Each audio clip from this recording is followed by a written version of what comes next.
প্রায় ৬ মাস মাঠের বাহিরে কাটানোর পর প্রতিযোগিতামূলক ক্রিকেটে ফিরছেন বাংলাদেশের অভিজ্ঞ অলরাউন্ডার সাকিব আল হাসান। আর ফিরেই নামছেন সরাসরি এক গুরুত্বপূর্ণ ম্যাচে, পাকিস্তান সুপার লিগের ডু অর ডাই লড়াইয়ে। লাহোর কালান্দার্সের হয়ে পেশোয়ার জালমির বিপক্ষে খেলতে পারেন তিনি। শনিবার দলের সঙ্গে যোগ দিয়েছেন সাকিব আল হাসান। লাহোর কালান্দার্স তাদের সামাজিক যোগাযোগ মাধ্যমে প্রকাশিত এক ভিডিও বার্তায় সাকিবের মন্তব্য তুলে ধরে। সেখানে তিনি বলেন, পিএসএলে আবার ফিরতে পেরে দারুণ রোমাঞ্চিত। আশা করছি আগামীকাল দারুণ একটি ম্যাচ হবে। ম্যাচটি খুব গুরুত্বপূর্ণ, সেটা মাথায় রেখেই প্রস্তুতি নিচ্ছি।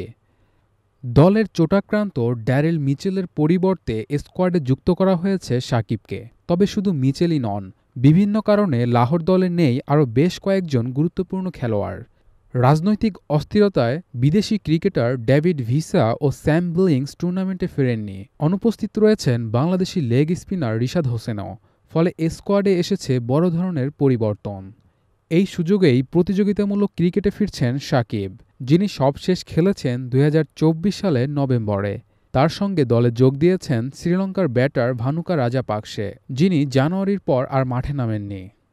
এর আগে পিএসএলে পেশোয়ার জালমি ও করাচি কিংসের হয়ে খেলেছেন সাকিব। তবে লাহোর কালান্দার্সের হয়ে এটি তার প্রথম অভিজ্ঞতা, আর শুরুতেই তাকে নামতে হচ্ছে দলটির বাঁচা মরার ম্যাচে। অভিজ্ঞ এই অলরাউন্ডারের উপস্থিতি গুরুত্বপূর্ণ ম্যাচে কতটা পার্থক্য গড়ে দেয় এখন সেটিই দেখার বিষয়।